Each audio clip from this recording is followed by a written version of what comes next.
Un saludo cordial a todos. En nombre de los docentes de la Universidad Nacional Autónoma de Honduras que imparten la asignatura de primeros auxilios en este primer periodo del año 2021, les damos la bienvenida a este video informativo o video tutorial con el tema El póster. En este video, en forma de presentación, encontrarás información valiosa sobre la definición, las características, las ventajas y los tipos de póster, como también las recomendaciones y los pasos para elaborarlo. Esperamos que puedas expandir tus ideas y que esto sea de mucha ayuda para ti. Para comenzar, definiremos qué es un póster. Es una presentación gráfica de un trabajo específico a modo de afiche. Por tanto, debe ser asertivo, claro y captar la atención del observador. Es necesario tener en cuenta que el póster es una demostración visual. Este sirve para presentar un proyecto o los resultados de una investigación en una exposición o congreso. Todo ello acompañado de gráficos, imágenes y dibujos que hacen que la información sea atractiva estéticamente. El uso de pósteres como herramienta didáctica ha sido sugerido como una forma de promover habilidades relevantes en la formación profesional de los estudiantes, como por ejemplo, el manejo de recursos bibliográficos, capacidad de seleccionar material, pensamiento crítico, capacidad de síntesis, trabajo cooperativo y habilidades de presentación. Facilita que los estudiantes integren conceptos y demuestren su comprensión al compartir su trabajo con pares y docentes. Según Breicher, en 1998, el uso de pósteres no es un recurso especialmente nuevo. Ya en 1980 se ha descrito en la promoción de aprendizajes, desarrollo de habilidades comunicativas y de generación de redes, además de las capacidades metacognitivas, de pensamiento crítico y síntesis de información. Además, se presenta como una forma novedosa de evaluación de la comprensión del estudiante. ¿Cuáles son los tipos de póster que existen? Existen varios tipos de póster, cuya función es que la gente los conozca, los siga y al final se conviertan en clientes, consumidores o seguidores, o simplemente se informen. Los carteles, como también se les conoce, son una herramienta que no pasa de moda y que son sumamente vistosos. En primer lugar, tenemos el póster publicitario o el de publicidad, el cual es usado principalmente para dar a conocer productos o servicios de toda clase, con la idea principal de resaltar las cualidades mediante una imagen y un eslogan. En segundo lugar, el póster de propaganda política.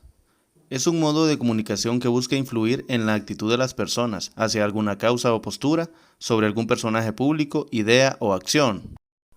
Los pósters educativos se emplean en escuelas o lugares estratégicos para promover y presentar propuestas académicas o planes de trabajo, para mejorar el nivel de los estudiantes o impulsar el estudio en la sociedad. Los pósters decorativos son aquellos que adornan el producto, servicio o figura pública, con el fin de tener un mayor impacto.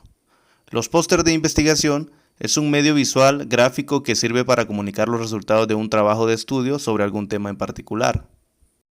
En esta ocasión pondremos nuestra atención en el póster educativo. El propósito del póster educativo es informar, persuadir y promover el mensaje ofreciendo una información concluida y eficaz. Una de sus principales ventajas es la presentación oral, haciendo posible la interacción entre el autor y los lectores. Generalmente son visualmente atractivos, tienen elegancia gráfica, representan clara y sintética los datos, debe limitarse a un máximo de 350 palabras, se recomienda evitar fondos negros y no exceder más de 3 tipografías. ¿Cuál es el principal objetivo del póster educativo? En el ámbito educativo, valga la redundancia, el póster cumple una función didáctica. En él se hace evidente el proceso de enseñanza-aprendizaje. El póster ayuda al estudiante a desarrollar las competencias investigativas, comunicativas y emocionales. Algunas de las características que se pueden encontrar en el póster educativo, podemos afirmar que está hecho para captar la atención de las personas. En segundo lugar, debe presentar gráficamente un correcto equilibrio de todos sus elementos. Pretenden no solo influir en el receptor, sino, además, modificar una conducta para convertirla en una acción educativa. Y en tercer lugar, cumplen con una función formativa. Ejemplos: campañas para evitar consumo de drogas, vacunas, gripe H1N1, no al trabajo infantil, etc. Tomando en cuenta todo lo anterior, debemos ser conscientes al momento de elaborar el póster que la organización y la fluidez del mismo deben ser muy claras.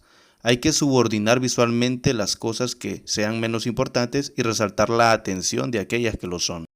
Algunas de las ventajas más importantes de los pósters son: posee un corto mensaje, fácil de leer. Al diseñarlo requiere una poca cantidad de materiales. En este caso, si se va a realizar un póster digital, todos los recursos se tendrán que extraer de medios digitales. Puede ser realizados a cualquier gusto. Al realizar un póster tenemos la ventaja de que podemos utilizar nuestra creatividad. Y lo más importante, que genera información. El póster debe contener elementos importantes. El texto es un factor importante. En un póster la premisa principal es captar la atención, pero otra premisa muy importante es que el texto se lea y se entienda correctamente. Esto exige que el texto sea de un tamaño adecuado dentro del póster. Asimismo, exige el empleo de una tipografía que pueda leerse rápido y con facilidad. Las fuentes más populares para este tipo de material son Times New Roman o Arial. La orientación del texto en la cultura occidental es de izquierda a derecha, generalmente, aunque a veces el diseñador se toma licencias en cuanto a esta regla para aprovechar el factor sorpresa. Otro elemento importante es la adaptación de su contenido. La persona que elabora el póster está obligado a conocer muy bien a su audiencia, para que el mensaje esté adecuado a la edad, el sexo, la cultura, el nivel educativo y hasta a la religión y la tendencia política de su audiencia.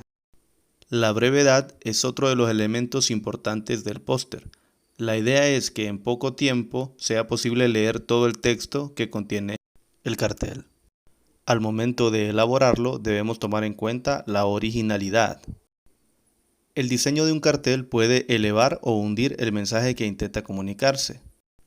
El cartel debería diseñarse con un sentido lógico. Hay que suponer siempre que quien ve el cartel tiene muy poco tiempo para hacerlo. También debe suponerse que el lector del cartel lo verá en el orden que desee, por lo que su diseño debe guiar y facilitar esa lectura. El proceso de selección de imágenes es un elemento muy importante en la elaboración del póster. La mezcla de ilustraciones y fotografías puede ser el ingrediente de un gran cartel. Las imágenes deben reforzar el mensaje y explicarlo casi sin apoyo de texto, por sí solas.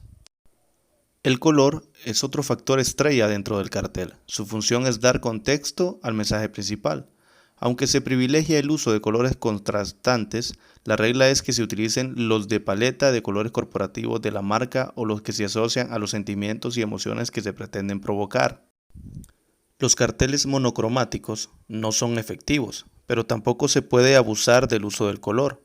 Su uso debe ser estratégico y con mucho sentido de la estética. La dimensión descriptiva del póster es otro elemento de mucho valor, y es que se debe enunciar y destacar los principales atributos de la idea o el producto que se está publicitando o la información que se quiere difundir. Y por último tenemos el elemento convincente. La historia que relata el póster debe ser lo suficientemente verosímil como para que persuada a su audiencia de llevar a cabo la acción deseada. Los argumentos visuales o textuales deben convencer a la audiencia de que la idea es cierta. Dicho de otra forma, todo póster debe de contener un poder de convencimiento. Recomendaciones para elaborar un póster. Como primer paso tenemos la preparación. Primero, definir la audiencia a la que va dirigida la publicación.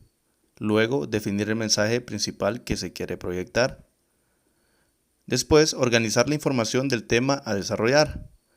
Y por último, seleccionar el software con el que se realizará la maquetación del póster, dentro de los cuales está PowerPoint, Publisher, entre otros. El segundo paso a seguir es el diseño. El diseño es fundamental para conseguir captar la atención de los asistentes y que se sientan atraídos a leer el contenido del póster. Consejos generales para lograr un diseño visualmente llamativo. Utilizar listas, viñetas y titulares que faciliten la lectura. El título debe ser corto, conciso y capaz de despertar el interés del lector. La información debe presentarse en columnas, no en filas. Utilizar encabezados para diferenciar las distintas secciones del póster. El fondo debe ser sencillo, blanco o de un color sólido, para evitar distracciones y centrar toda la atención en el contenido. El color del texto debe contrastar lo suficiente con el fondo para facilitar la lectura. El texto debe contener idealmente entre 300 y 350 palabras, en donde el mayor porcentaje debe ser ocupado por imágenes. Utilizar negrita o cursiva para resaltar determinadas palabras. Evitar hacerlo usando mayúsculas, subrayado, distinto color de fuente. Y el tercer y último paso es el contenido. Con el fin de presentar la información de manera clara y concisa, es aconsejable tener definida la información antes de comenzar a redactar el contenido del póster formativo o informativo. Para finalizar, recomendamos algunos programas de uso común para elaborar pósters. Microsoft PowerPoint sin duda es el programa más utilizado en la academia. Cuenta con sus propias plantillas y si está familiarizado con las herramientas de Microsoft Word o Excel resulta muy fácil de manejar. El programa Canva ofrece una gran cantidad de plantillas online para poder confeccionar un póster visualmente atractivo. Microsoft Publisher es una alternativa del PowerPoint, aunque su uso es más complejo. El programa Poster Genius, lo que le diferencia de Canva es que no es online, por lo que se ha de descargar e instalar en un dispositivo informático. En cambio, ofrece una gran asistencia en cuanto al diseño. Y por último, mencionamos el Adobe Illustrator, el cual es un programa más complejo, sin embargo, existen guías online. Muchas gracias por tu atención.